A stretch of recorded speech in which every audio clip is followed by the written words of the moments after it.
من يهده الله فلا مضل له ومن يضلله فلا هادي له وأشهد أن لا إله إلا الله وحده لا شريك له وأشهد أن محمدا عبده ورسوله أما بعد فإن خير الحديث كتاب الله وخير الهدي هدي محمد صلى الله عليه وسلم وشر الأمور محدثاتها وكل محدثة بدعة وكل بدعة ضلالة وكل ضلالة في النار. اللهم صل على محمد وعلى آل محمد كما صليت على إبراهيم وعلى آل إبراهيم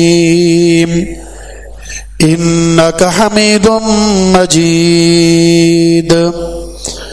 اللهم بارك على محمد وعلى آل محمد كما باركت على إبراهيم وعلى آل إبراهيم إنك حميد مجيد.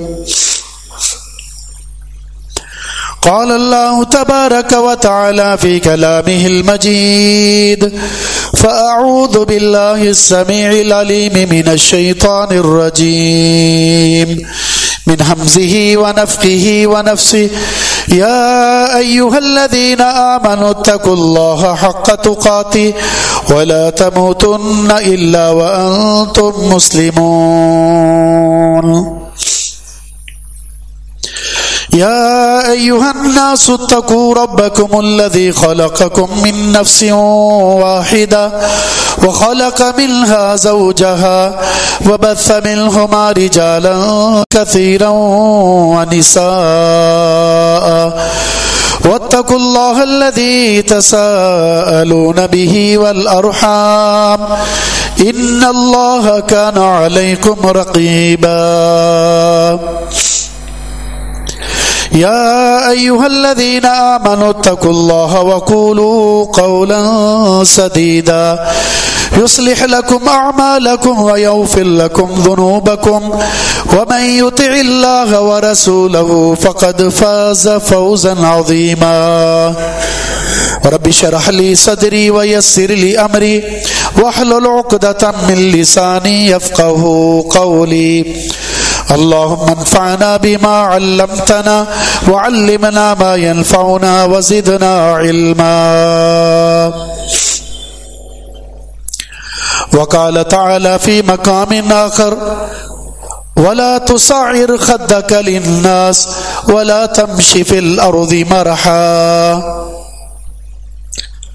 وقال النبي صلى الله عليه وسلم: من فارق الروح الجسد وهو بريء من ثلاث دخل الجنة: الكبر والدين والغلول. رسول کریم صلی اللہ علیہ وسلم کی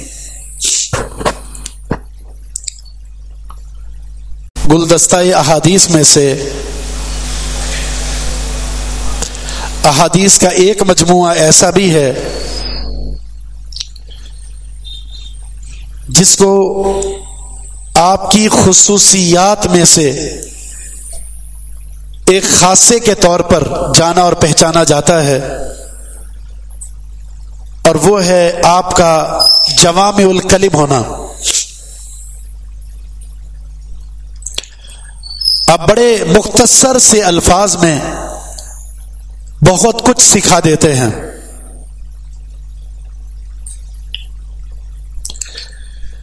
عربی ادب میں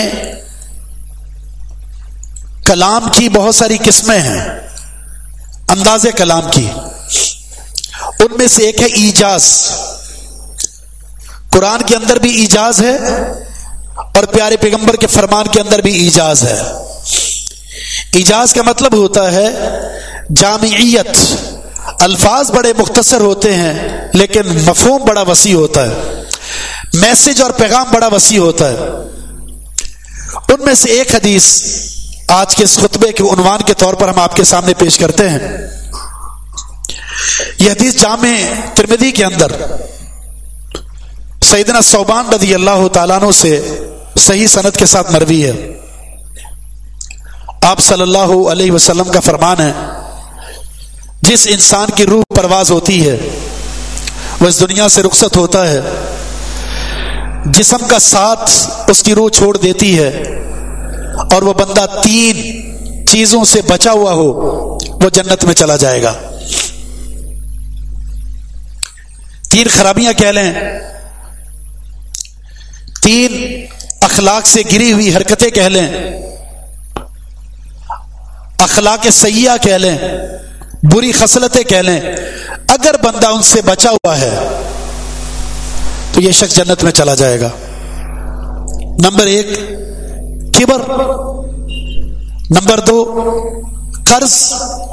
قرض لیا اور دے ہی نہیں رہا، اور نمبر 3 امانت میں خیانت کا مرتکب۔ یہ تینوں چیزیں الگ الگ فی نفسی ہی، یہ ایک ایسی چیزیں کہہ لیں یا عادات کہہ لیں یا کردار کہہ لیں یا خصلت کہہ لیں، انسان کی یقینی کامیابی کو بھی روک دیتی ہیں۔ اگر ایک انسان جنت کے کنارے پر پہنچ چکا ہے اور اس کے اندر کبر پیدا ہو جائے، اب یہ جنت میں نہیں جا سکتا، جنتی والا عمل کر کے دنیا سے رخصت ہو چکا ہے اور اس پر قرض ہے، وہ شہید کیوں نہ ہو وہ جنت میں نہیں جا سکتا۔ اور امانت میں خیانت ایک ایسی عادت ہے کہ اللہ رب العزت خائن کو جنت میں نہیں بھیجے گا۔ بندہ صحیح العقیدہ ہے، اس کے عمل میں کوئی بدعت شامل نہیں ہے، اس کے باوجود بھی وہ جہنم میں کیوں جا رہا ہے؟ ان بری خصلتوں کی وجہ سے۔ بڑے اختصار کے ساتھ ان کی کچھ وضاحت اور ہمارے معاشرے میں اس کی کچھ شکلیں، صورتیں اور اس کردار کے حامل افراد ان کا جائزہ لیتے ہیں۔ سب سے پہلی چیز ہے کبر۔ کبر کا مطلب ہوتا ہے بڑائی، کبر کا مطلب ہوتا ہے اپنے آپ کو شان و شوکت والا سمجھنا، کبر کا مطلب ہوتا ہے اپنے آپ کو کوئی لائق اور فائق سمجھنا اور دوسروں کو کم تر سمجھ کر ان کی تحقیر کرنا۔ یاد رہے تکبر اللہ کی صفات میں سے ایک صفت ہے، وہ متکبر ہے۔ اللہ کی صفات میں سے 3 صفات ایسی ہیں جو اس متکبر ہونے اور کبر ہونے، بڑائی والا ہونے اور کبریائی والا ہونے اور شان و شوکت والا ہونے میں اللہ کے اختصاص کو ظاہر کرتی ہیں۔ نمبر 1 المتکبر، کبر والا، بڑائی والا، کبریائی والا۔ نمبر 2 الکبیر، سب سے بڑا، اور نمبر 3 المتعال، بلندی والا، شان و شوکت والا، ہر طرح کی عظمت والا۔ یہ 3 صفات اس بات پر دلالت کرتی ہیں کہ کبر، بڑائی، بلندی، شان و شوکت اور ہر طرح کا فائق ہونا یہ اللہ کی ذات کے ساتھ خاص ہے، اس میں اس کا کوئی شریک نہیں ہے۔ وَلَهُ الْكِبْرِيَاءُ فِي السَّمَاوَاتِ وَفِي الْأَرْضِ، زمین میں بھی اور آسمان میں ہر طرح کی شان و شوکت، بڑائی، کبریائی اور عظمت وہ اللہ رب العزت کی ذات کے ساتھ خاص ہے۔ بڑی مشہور حدیث ہے، اللہ فرماتا ہے الکبریاء ردائی والعظمۃ ازاری فمن نازعنی واحدا منهما قذفته في النار وفي روایت القیته في جہنم۔ کبریا، بڑائی، یہ تو میری چادر ہے، اور عظمت میری تہبند ہے، شان و شوکت والا ہونا یہ میری چادر ہے، میری تہبند ہے۔ جس نے مجھ سے میری چادر کو یا میری تہبند کو کھینچنے کی کوشش کی، لینے کی کوشش کی، تو میں اسے اٹھا کر جہنم میں پھینک دوں گا۔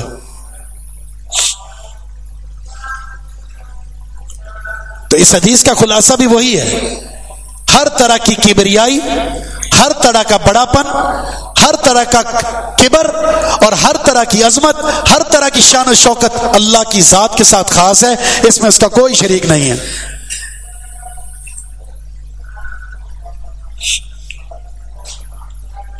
کبر کے مقابلے میں ایک لفظ استعمال ہوتا ہے جس کو تواضع کہتے ہیں۔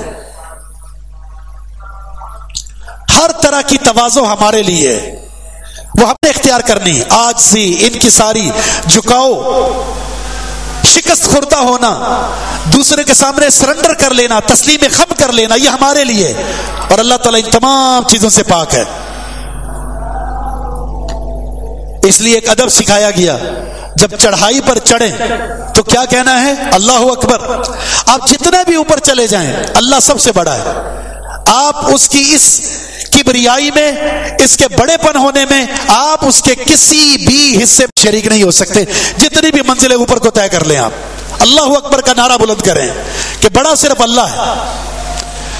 اور جب آپ نیچے اتر رہے ہیں، تنزلی کی طرف ہیں، تو آپ کہیں گے سبحان اللہ، کہ نیچا پن، تواضع، سرنڈر کرنا، تسلیم خم کرنا اور ہر قسم کی تنزلی اور ذلت اور تواضع وہ میرے لیے ہے، اللہ کی ذات اس سے پاک ہے۔ یہ تعلیم ہے، عقیدے کی تعلیم ہے۔ کسی کی بدبختی کی ابتدا کب ہوتی ہے، کسی کی ہلاکت کا آغاز کب ہوتا ہے، اور وہ اپنی منزلوں کو ترقی سے تنزلی کی طرف کب لے کر آتا ہے؟ جب اس بندے کے اندر کبر کا آغاز ہو جاتا ہے، تکبر کا آغاز ہوتا ہے۔ اور اس کی دلیل قرآن کریم میں موجود ہے۔ جنت میں فرشتوں کے ساتھ رہنے والا یہ ابو الجن، جس کو ابلیس اور شیطان اور ملعون قرار دیا گیا، یہ جنتوں کی نعمتوں میں تھا۔ اس کی بدبختی کی ابتدا ہوئی جب اس نے تکبر اپنے اندر پیدا کیا۔ اللہ نے سجدے کا حکم دیا، جھک جاؤ میرے سامنے، میرے حکم کے سامنے سرنڈر کرو، اور میرا حکم یہ ہے کہ آدم کو سجدہ کرنا ہے۔ یہ تواضع ہے کہ اللہ کا حکم آ جائے تسلیم خم کر لیں۔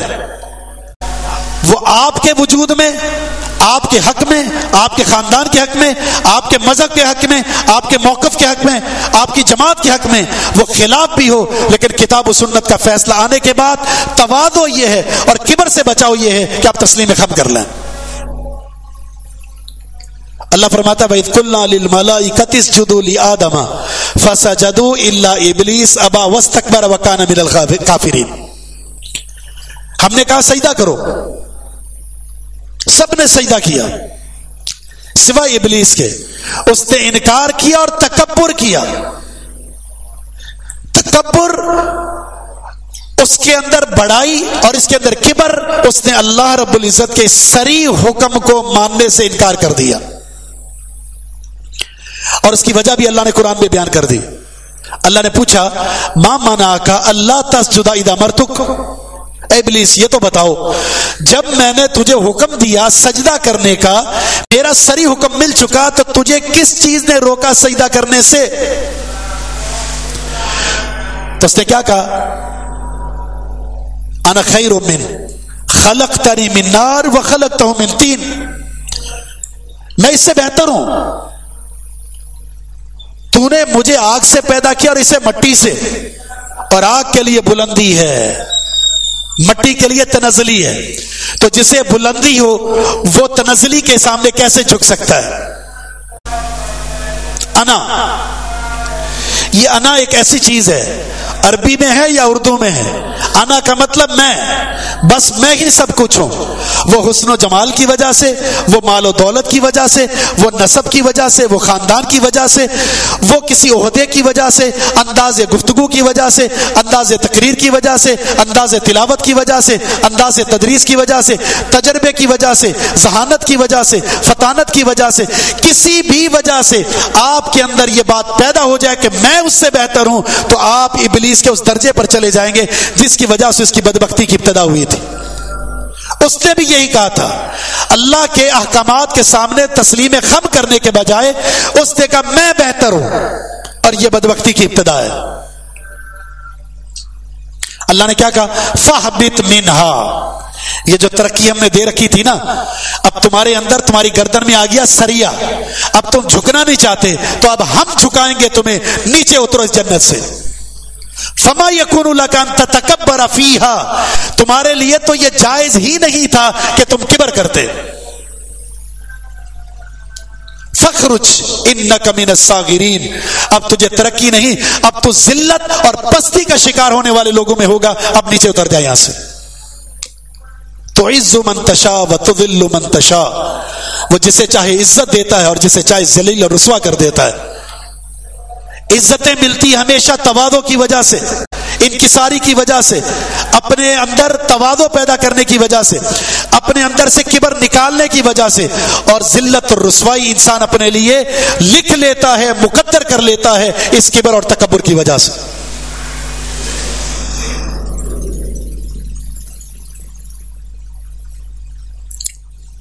تو بدبختی کی ابتدا وہ کبر سے ہوتی ہے۔ اگر ہم کتاب قرآن کریم، کتاب الہی کا مطالعہ کریں تو آپ کو یہ بات بھی پتہ چلے گی کہ جتنے بھی اللہ کے نبی آئے انہوں نے اللہ کا پیغام پہنچایا، اللہ کے پیغام کا سب سے پہلے رد کرنے والے وڈیرے، چودھری، مالدار اور متکبر قسم کے لوگ تھے۔ غرور ہوتا ہے بڑے پن کا، چدراہٹ کا، کسی کو منصب مل جائے، کسی کو عہدہ مل جائے تو وہ اس کا ناجائز فائدہ اٹھاتا ہے، متکبر بن جاتا ہے۔ جبکہ ہونا کیا چاہیے؟ جب آپ کو منصب ملا تو اس منصب کی ذمہ داری کی وجہ سے آپ کے اندر تواضع و انکساری بڑھ جانی چاہیے۔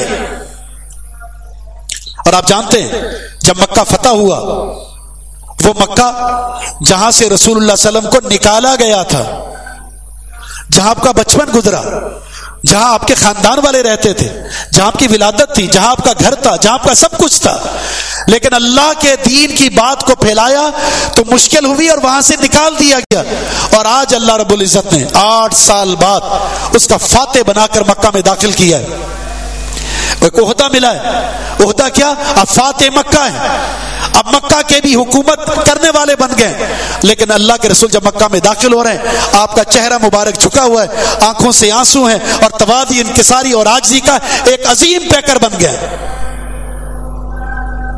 اور جا کر سب سے پہلے نماز پڑھی، اللہ کا شکریہ ادا کیا ہے، پروردگار تیرا شکریہ، تو نے آج اس جگہ سے، جس جگہ سے ہمیں نکالا گیا تھا، یہ فتح تو نے دی ہے، اس میں ہمارا کوئی کمال نہیں ہے۔ چند ایک افراد کے علاوہ باقی سر خوف کے عالم میں تھے، سب ڈر رہے تھے، جس نبی کو یہاں سے نکالا گیا آج وہ انتقام لیں گے، ایک ایک صحابی کا بدلہ لیں گے، ایک ایک ظلم کا بدلہ لیں گے۔ لیکن رسول اللہ صلی اللہ علیہ وسلم نے کیا فرمایا؟ آج تمہارے لیے معافی کا اعلان ہے۔ تواضع، عاجزی، انکساری، یہ انسان کو رفتیں عطا کرتی ہے، اور کبر، تکبر، بدبختی کا آغاز ہے اور انسان کو کے لیے تباہی کو مقدر کرتی ہے۔ کتاب و سنت کے دلائل یا ہر نبی کی دعوت کا انکار متکبرین نے کیا ہے۔ مثلا چند ایک مقامات، نوح علیہ الصلوۃ والسلام نے کہا اللہ تعبدوا الا اللہ انی اخاف علیکم عذاب یوم علیم، اے میری قوم اللہ کی عبادت کرو، اس کے علاوہ کسی کے سامنے نہ جھکو، مجھے تم پر خوف ہے دردناک عذاب کا اگر تم نے اللہ رب العزت کی توحید کو قبول نہ کیا۔ اب پیغام دیکھیں، ایک نبی قوم کا خیر خواہ ہوتا ہے، محسن ہوتا ہے، مربی ہوتا ہے، معلم ہوتا ہے، مرشد ہوتا ہے، ان کے لیے مصلح اعظم ہوتا ہے۔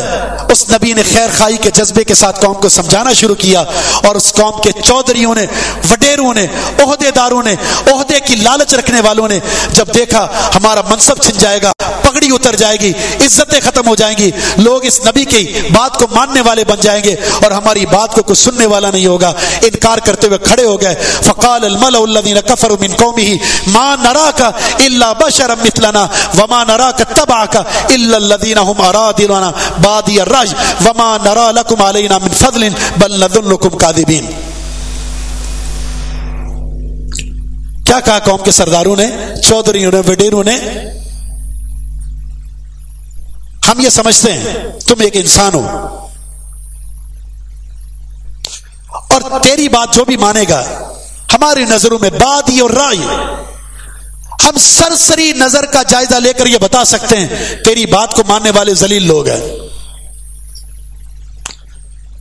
ہم تجھے جھوٹا سمجھتے ہیں، اور ہم یہ سمجھتے ہیں کہ تجھے ہم پر کوئی فضیلت حاصل نہیں ہے۔ یہ قوم کے چودھریوں کا پیغام تھا نبی کی دعوت کے مقابلے میں، تکبرن نبی کی توہین کی اور اپنے آپ کو عظیم جانا۔ قوم عاد، اللہ فرماتا فَأَمَّا عَادٌ فَاسْتَكْبَرُوا فِي الْأَرْضِ بِغَيْرِ الْحَقِّ وَقَالُوا مَنْ هُوَ أَشَدُّ مِنَّا قُوَّةً۔ قوم عاد نے تکبر کیا ناحق اور کہا ہم سے زیادہ طاقتور بھلا کون ہو سکتا ہے؟ اولم یروا ان اللہ الذی هو خلقهم هو اشد منهم قوة، کیا یہ لوگ جانتی نہیں جس نے اس کو پیدا کیا وہ اس سے زیادہ طاقتور ہے؟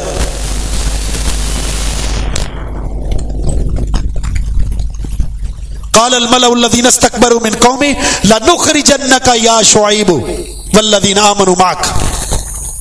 قوم شعیب نے کیا کہا؟ اے شعیب علیہ السلام، تجھے اور تیری قوم کو ہم یہاں سے نکال دیں گے۔ یہ متکبرین کا پیغام ہے۔ اے شعیب اور ان کی قوم، جو جو تیری بات کو مانے گا ہم اس بستی سے نکال دیں گے۔ اس بستی میں رہنے کی صرف ایک ہی صورت ہے کہ آپ ہمارے مذہب کو قبول کر لیں۔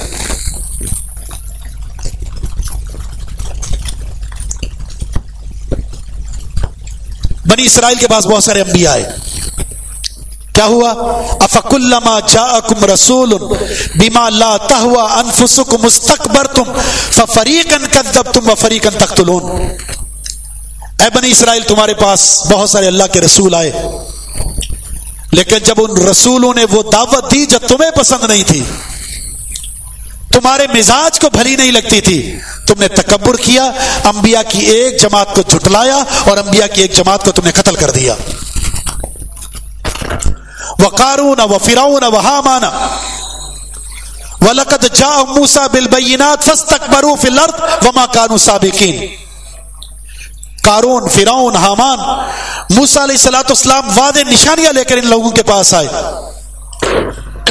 لیکن انہوں نے تکبر کیا، لیکن ان کا تکبر انہیں زمین کے اندر اللہ رب العزت کو ہرا نہ سکا، مغلوب ہو گئے، ان کے کبر نے ان کو برباد کر دیا۔ اللہ کے رسول نے مشرکین مکہ کو دعوت دی، انہم کانوا اذا قیل لهم لا الہ الا اللہ یستکبرون ویقولون ائنا لتارکو آلہتنا لشاعر مجنون۔ جب ان سے کہا گیا کہ اللہ کے علاوہ کوئی معبود برحق نہیں، اس کے سامنے جھک جاؤ، ان مشرکین کے بنائے ہوئے معبودان باطلہ سے اپنے آپ کو بچا لو، تو سب نے تکبر کیا اور انکار کر دیا اور کہا کہ اس شاعر اور مجنون کی وجہ سے ہم اپنے الہوں کو چھوڑ دیں، اس دیوانے کی وجہ سے ہم اپنے الہوں سے الگ ہو جائیں، یہ کیسے ہو سکتا ہے؟ ان کے تکبر نے انکار پر ان کو آمادہ کر دیا۔ نوح علیہ السلام سے لے کر محمد الرسول اللہ صلی اللہ علیہ وسلم تک جتنے نبی آئے، اور پھر آپ کی امت میں قیامت تک جتنے لوگ ہوں گے جنہوں نے بھی حق کا انکار کیا، دعوت کا انکار کیا، توحید کا انکار کیا، اتباع سنت کا انکار کیا، کتاب و سنت کے دلائل کے مقابلے میں اپنی آراء کو پیش کیا، یہ سارے کے سارے کسی نہ کسی وجہ سے زوم کے اندر مبتلا ہو کر تکبر کی وجہ سے حق کے مقابلے میں کھڑے ہو گئے اور کامیابی سے محروم ہو گئے۔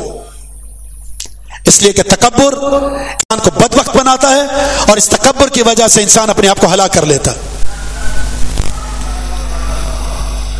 یاد رہے تکبر، اس کی تعریف حدیث میں کچھ یوں کی گئی ہے. رسول اللہ صلی اللہ علیہ وسلم نے فرمایا تھا لا يدخل الجنہ من کان فی قلبہ مثقال خردل من کبر، جس کے دل میں رائی کے دانے کے برابر بھی تکبر پایا گیا وہ جنت میں نہیں جائے گا. صحابہ کرام پریشان ہو گئے اور کہا یا رسول اللہ الرجل یحب ان یکون ثوبہ حسنا ونعلہ حسنا، بندے کو یہ پسند ہوتا ہے کہ اس کا لباس بھی اچھا ہو، اس کی جوتی بھی اچھی ہو، اس کی وضاقتہ بہت اچھی ہو. تو اگر متکبر جہنم میں جائے گا، جنت میں نہیں جائے گا، تو کیا ماجرا ہوگا؟ تو رسول اللہ صلی اللہ علیہ وسلم نے فرمایا تکبر اس کو نہیں کہتے. ان اللہ جمیل یحب الجمال، اللہ خوبصورت ہے، خوبصورتی کو پسند کرتا ہے. بلکہ ایک حدیث کے الفاظ ہیں، آپ نے ایک صحابی کو دیکھا بڑی مسکینیت کی حالت میں، بال بکھرے ہوئے ہیں، کپڑے میں گرد و غبار ہے، چہرے میں گرد و غبار ہے، عجیب قسم کا حلیہ ہے. تو آپ نے فرمایا کیا تمہارے پاس کچھ نہیں ہے مال و متاع؟ اس نے کہا اللہ کے رسول بہت کچھ ہے، میرے پاس اونٹ بھی ہے، میرے پاس گائے بھی ہے، میرے پاس بکریاں بھی ہیں، میرے پاس دمبے بھی ہیں، میرے پاس غلام بھی ہیں، خادم بھی ہیں. تو رسول اللہ صلی اللہ علیہ وسلم نے فرمایا پھر اللہ یہ پسند کرتا ہے کہ جب اللہ کسی بندے کو نعمت دے تو اللہ اس نعمت کے اثرات بندے پر دیکھنا بھی چاہتا ہے. یہ اللہ تعالیٰ کی نعمت کا شکریہ ہے کہ بندہ اس نعمت کا استعمال کرے اور استعمال اپنے وجود پر کر کے اور اللہ کا شکر ادا کرے کہ تو نے مجھے یہ نعمت دی ہے. ہاں کبر دو چیزیں ہیں، تکبر دو چیزیں ہیں. نمبر ایک بطر الحق، آپ کے پاس حق آ جائے اور آپ انکار کر دیں. آپ کو حدیث سنائی جاتی ہے کہ آپ کے اندر جو عمل ہے وہ عمل غلط ہے، حدیث کے مخالف ہے، اللہ کے رسول کا یہ فرمان ہے. اس فرمان کو سننے کے بعد آپ اس کو نہیں مانتے، آپ کہتے ہیں ہمارے ہاں ایسا نہیں ہوتا، ہمیں یوں نہیں بتایا گیا، سب ایسا نہیں کرتے. اس کے سامنے مثالیں دیتے ہیں. آپ کو حدیث سنائی گئی اور آپ مثال دیتے ہیں اس کے سامنے، اور مثال دینے کا مقصد اس حدیث پر عمل نہ کرنا ہے. اسی کو متکبر کہتے ہیں. اور دوسری چیز وغمط الناس، لوگوں کو حقیر جاننا. یہ جو نعمت ہے نا، نعمت لباس، نعمت حسن و جمال، نعمت مال و متاع، کوئی بھی نعمت الغر جو آپ کو ملی اور کسی اور کے پاس نہیں ہے، اس کو استعمال کرنا یہ اللہ پسند کرتا ہے. لیکن اس استعمال سے اگر اپنے آپ کو متکبر جانا اور کسی کی تحقیر کر دی، اب یہ جو چیز اللہ کی نعمت جس کا استعمال آپ کے لیے پسندیدہ تھا، لیکن آپ نے اس کا استعمال غیر شرعی انداز سے کر کے کسی کی تحقیر کی اور اپنے اندر تکبر پیدا کر دیا، اب آپ مجرم بن گئے. پہلے محمود تھے، اللہ کی نعمت کا استعمال کر رہے ہیں، لیکن کسی انسان کی تحقیر کر دی، کسی کی توہین کر دی، کسی کو ذلیل کر دیا کہ اس کے پاس کچھ بھی نہیں. اس کی شکل دیکھو، اس کا لباس دیکھو، اس کے کھانے کا اسٹائل دیکھو، اس کے بیٹھنے کا اسٹائل دیکھو، اس کا گفتگو کا اسٹائل دیکھو، یہ تو بالکل نکما لگتا ہے. اور میرے اندر دیکھو کیا انداز ہے، میرا لباس، میرے کھانے پینے کا، میری رہائش کا، میری گاڑی کا، میری نوکری کا، میرا فلاں میرا فلاں میرا فلاں. اور آپ اپنے اندر تعریفیں کر رہے ہیں اور دوسرے کی توہین کر رہے ہیں. اللہ کے رسول صلی اللہ علیہ وسلم کا فرمان ہے بحسب من الشر ان يحقر اخاه المسلم، کسی مرد کے لیے شریر ہونے کے لیے اتنی بات کافی ہے کہ اپنے مسلمان بھائی کی تحقیر کرنے لگ جائے. کسی انسان کے شریر ہونے کے لیے، بدبخت ہونے کے لیے، ذلیل ہونے کے لیے اتنی بات کافی ہے کہ یہ انسان جس کو متواضع ہونا چاہیے تھا یہ متکبر بن گیا، اس کے اندر کبر آ گیا اور اپنے مسلمان بھائی کی تحقیر کرنے لگا. کوئی کسی کا مذاق کب اڑاتا ہے؟ بلا وجہ. کوئی کسی کا مذاق بلا وجہ نہیں اڑاتا، وہ کسی کی توہین بلا وجہ نہیں کرتا. اس کے اندر بت ہوتا ہے کبر کا، اس لیے فرمایا یا ایھا الذین آمنوا لا یسخر قوم من قوم عسى ان یکونوا خیرا منهم ولا نساء من نساء عسى ان یکن خیرا منهن. اہل ایمان، کوئی قوم کسی قوم کا مذاق نہ اڑائے. ممکن ہے کہ وہ اللہ کے نزدیک تم سے بہتر ہو. اے عورتوں، کوئی بھی عورت کسی بھی عورت کا مذاق نہ اڑائے، اس لیے کہ ہو سکتا ہے اللہ کے نزدیک وہ عورت اس سے بہتر ہو.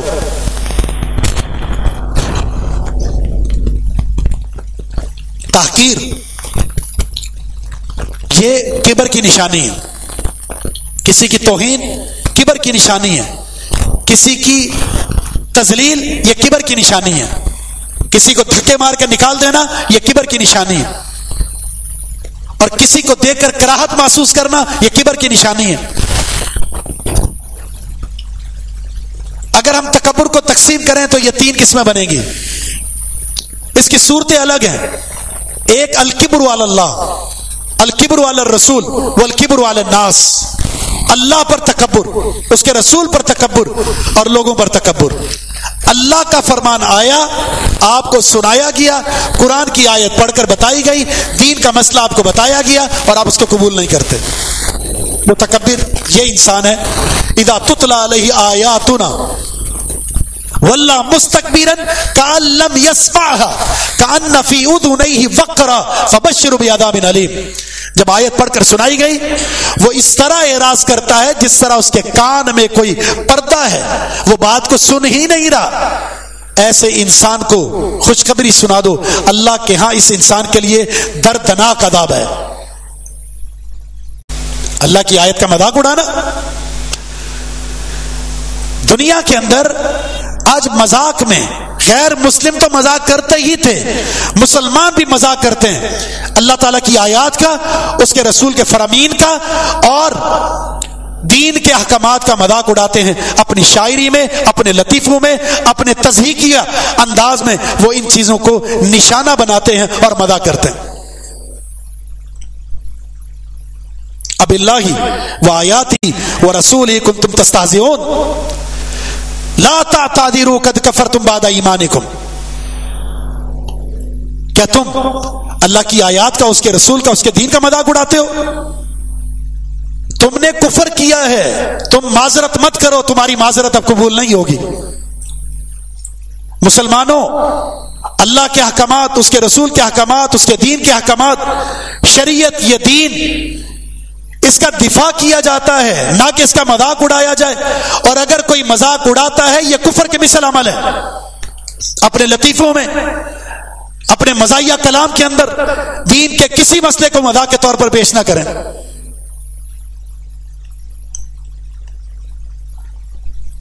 تو استہزاء اللہ کے احکامات کا، یہ اللہ کے سامنے اپنے آپ کو متکبر بنانا ہے. رسول اللہ صلی اللہ علیہ وسلم جب مشرکین مکہ کے سامنے یہ مسئلہ رکھتے تھے کہ مرنے کے بعد تمہیں اٹھایا جائے گا، تم کل قیامت کے دن اللہ کے سامنے پیش ہوگے، تو کس طرح مذاق اڑاتے تھے؟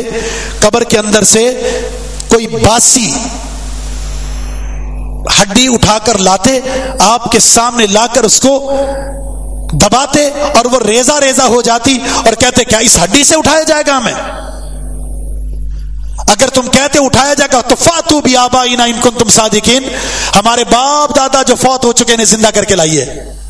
اگر سچے ہو تو مان لیں گے. یہ مذاق اڑاتے تھے. رفع الیدین کا مذاق اڑایا جاتا ہے. یہ تو مکھیاں مارنے کی مثل چیز ہے، لوگ مکھیاں مارتے ہیں. اور اگر کوئی شلوار ٹخنوں سے اوپر کر لے مذاق اڑایا جاتا ہے. داڑھی رکھ لی کس نے سنت کے مطابق، اس کو چھوڑ دی، مذاق اڑایا جاتا ہے. اور اگر کوئی خاتون اسلامی پردہ کرتی ہے اس کا مذاق اڑایا جاتا ہے. کوئی دین کا کام کرتا ہے، دین داری اختیار کرتا ہے، مسجد میں اس کا آنا جانا، اس کا مذاق اڑایا جاتا ہے. مذاق اڑانے والے کون ہیں؟ مشرکین مکہ نہیں، ہندو نہیں، یہودی نہیں، عیسائی نہیں، کوئی کافر نہیں، بلکہ کلمہ گو مسلمان ہے. جن کے اندر الہاد کا فتنہ داخل ہو چکا ہے، وہ دینداری سے نفرت کرتے ہیں اور اپنے آپ کو وہ بہت عظیم انسان سمجھتے ہیں، اور اس دیندار طبقے کو دقیانوس سمجھتے ہیں، پتھر کی پیداوار سمجھتے ہیں، حالانکہ ان لوگوں کے اندر جاہلیت موجود ہے، اور جاہلیت ایک قدیم تھی اور جدید ہے۔ ان کے اندر جاہلیت نئی پڑھی لکھی جاہلیت کی شکل میں ان کے اندر موجود ہے، اور یہ الہاد ان کے اندر کبر کی وجہ سے، مالداری کی وجہ سے، عہدوں کی وجہ سے، منصب کی وجہ سے، حسن و جمال کی وجہ سے۔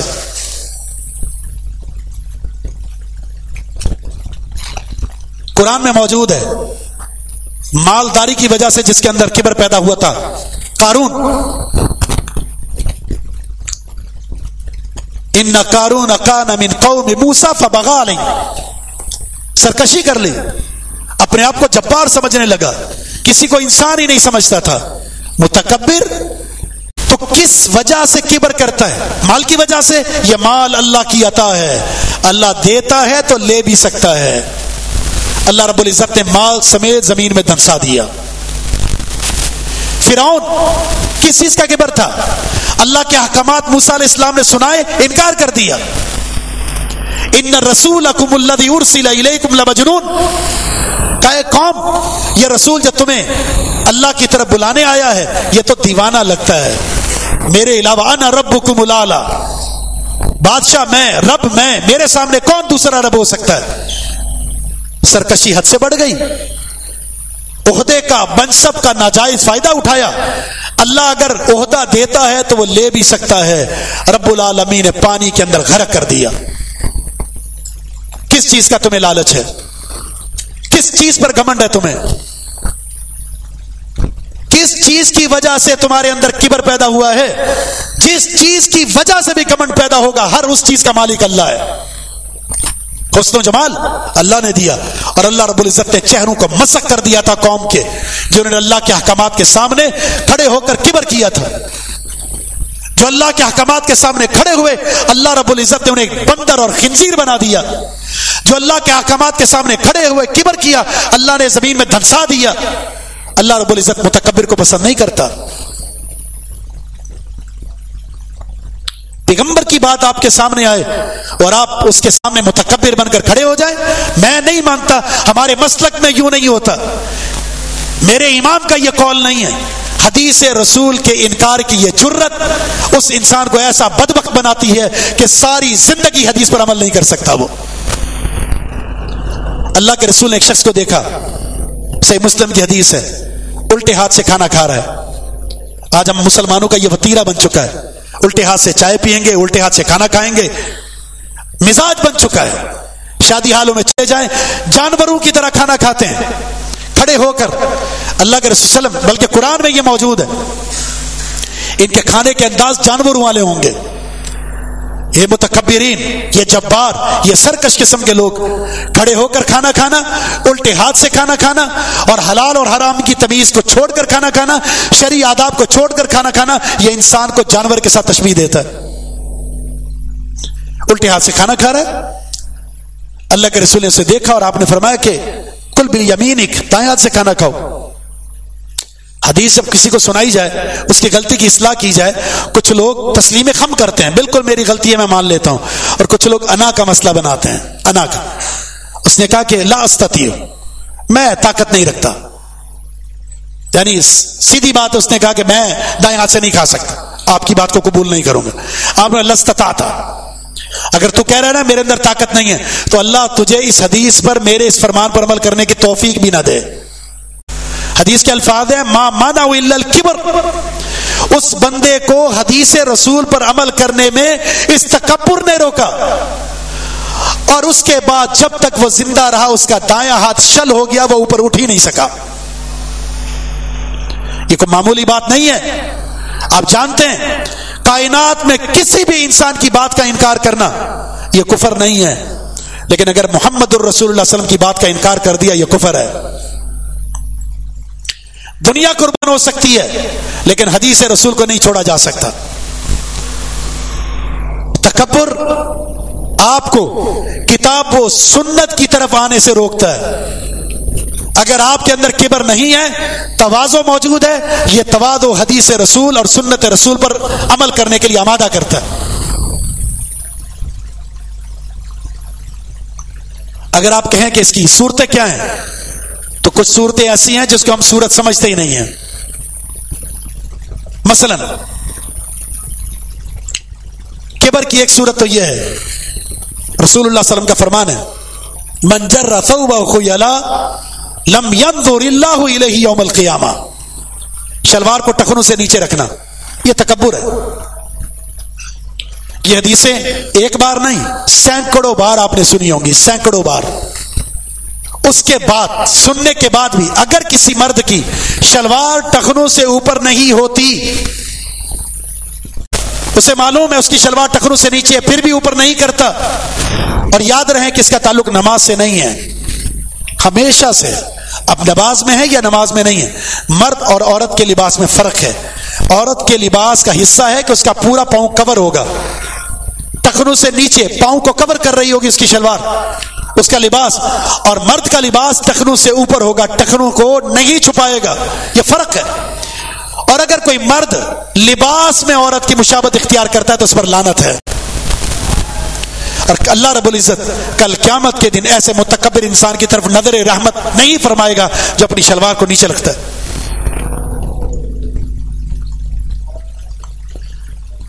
ایک اور حدیث میں رسول اللہ صلی اللہ علیہ وسلم کا فرمان، ٹخنوں میں سے جو لباس کا حصہ جو ٹخنوں کو چھپاتا ہے ففی النار، وہ جہنم میں جائے گا۔ ایک اور حدیث میں 3 قسم کے لوگ ایسے ہیں جن سے اللہ بات نہیں کرے گا، نظر رحمت نہیں فرمائے گا، کلام نہیں فرمائے گا، دردناک عذاب ہے۔ ان میں سے المسبل ادارہ، جس کی شلوار، جس کا لباس، جس کی پینٹ، جس کی پگڑی، جس کا جبہ، جس کا امامہ اس کے ٹخنوں سے نیچے ہو، ٹخنوں کو چھپا رہا ہو، یہ 4 قسم کے عذاب میں وہ مبتلا ہوگا۔ جواز ہی نہیں ہے مرد کے لیے کہ اپنی پینٹ کو، اپنی شلوار کو، اپنی دھوتی کو، اپنے امامے کو، اپنے جبے کو، اپنے چوکے کو وہ ٹخنوں سے نیچے رکھے۔ دوسری صورت، کوئی شخص یہ کہے کہ میرے لیے لوگ کھڑے ہوں، میں آؤں، کھڑے ہو جائیں۔ اللہ کے رسول فرماتے ہیں جو شخص یہ پسند کرتا ہے کہ لوگ اس کے استقبال کے لیے کھڑے ہوں، فَلْيَتَبَوَّأْ مَقْعَدَهُ مِنَ النَّارِ، وہ اپنا ٹھکانہ جہنم بنا لے۔ اور یہاں اگر کوئی کسی کے لیے کھڑا نہ ہو تو کہا جاتا ہے یہ گستاخ ہے، حالانکہ شریعت میں گستاخ کھڑا نہ ہونے والا نہیں، بلکہ کسی کے لیے تعظیماً کھڑے ہونے والا اللہ اس کے رسول کا گستاخ ہے۔ کسی ٹیچر کے لیے، کسی باس کے لیے، کسی وزیر اعظم کے لیے، کسی کے لیے جائز نہیں ہے کہ وہ اپنی تعظیم میں کہ لوگوں کو کھڑا کروائے استقبال کے لیے۔ صحابہ کیا فرماتے ہیں؟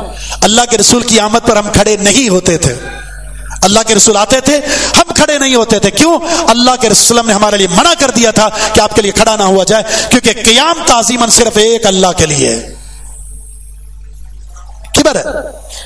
تکبر کی ایک صورت یہ ہے، آپ لباس پہن کر، اکڑ کر، اپنی بہترین گاڑی میں بیٹھ کر، اکڑ کر دوسرے چھوٹے چھوٹے لوگ جو آپ سے لباس میں، نوکری میں، عہدے میں، گاڑی میں، آپ اس کو کچلتے ہوئے چلے جائیں اور ان کو ذلیل کرتے ہوئے چلے جائیں کہ میرے لیے روڈ بھی میرے لیے، راستہ بھی میرے لیے، سب کچھ میرے لیے، لوگ کھڑے ہوں، لوگ میرے استقبال میں کھڑے ہوں۔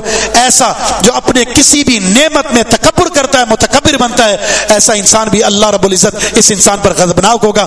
من تعاظم فی نفسی واختال فی مشیتی لقی اللہ وہو علیہ غضبان، جو اپنے آپ میں اپنے آپ کو بڑا جانتا ہے، اپنے آپ میں میرا لباس بہترین، میری گاڑی بڑی بہترین، میرا گھر سب سے اچھا، میرا عہدہ سب سے اچھا، میرا جو اسٹائل سب سے اچھا ہے، اور پھر چلتا ہے اس چلن میں، چال چلن ڈھال میں بھی اس کے اندر تکبر جھلکتا ہے۔ لقی اللہ، یہ فرعون جب اللہ سے ملے گا اللہ رب العزت اس انسان پر شدید غضبناک ہوگا۔ بلکہ ایک حدیث میں ہے بینما رجل یتبختر فی مشیہ، ایک بندہ تکبراً اپنی چال ڈھال میں تکبر کے ساتھ چل رہا تھا، اللہ رب العزت نے اس انسان کو زمین میں دھنسا دیا اور قیامت تک دھنستا چلا جائے گا، اور یہی ہر متکبر انسان کے ساتھ ہو سکتا ہے۔ تو کبر ایک ایسی چیز ہے جس کے اندر انسان مبتلا ہو جائے تو پھر وہ انسان جنت میں نہیں جا سکتا جب تک اپنی سزا نہ پالے۔ تو ہم اپنے وجود سے اگر ہمارا عقیدہ ٹھیک ہے، ہمارا عمل ٹھیک ہے، تو پھر اس حدیث پر عمل کرتے ہوئے یہ 3 اخلاق سے گری ہوئی حرکتیں نہ کریں. اپنے اندر تکبر نہیں، اپنے اندر تواضع پیدا کریں. تکبر جہنم کا موجب بن جائے گا. نمبر 2، اگر قرض لیا ہے تو اسے واپس کریں. قرض ہڑپ کٹ جائے نا یا ٹال مٹول کرنا، یہ ایک ایسی حرکت ہے کہ شہید بھی جنت میں نہیں جا سکتا. اور امانت لی ہے، آپ کے پاس کوئی بھی چیز امانت ہے تو اس میں خیانت نہ کریں. یہ خیانت آپ کو جہنم کے لیے کافی ہو جائے گی، جہنم کا موجب بن جائے گی. مزید انشاءاللہ قرض کے حوالے سے اور امانت کے حوالے سے کچھ شرعی ہدایات ہیں، اس پر انشاءاللہ دوبارہ جب موقع ملا گفتگو کریں گے. اللہ رب العزت سے دعا ہے کہ رب العالمین ہمیں متواضع انسان بننے کی توفیق عطا فرما دے. توحید اور اتباع سنت کے ساتھ ساتھ یہ اخلاق سے گری ہوئی حرکتیں جس کو اخلاق سیئہ کہتے ہیں، رب العالمین ہمارے وجود کو، ہمارے دامن کو، ہمارے کردار کو ان تمام برائیوں سے محفوظ فرما دے. وما توفیق الا باللہ، وآخر دعوانا ان الحمد للہ رب العالمین.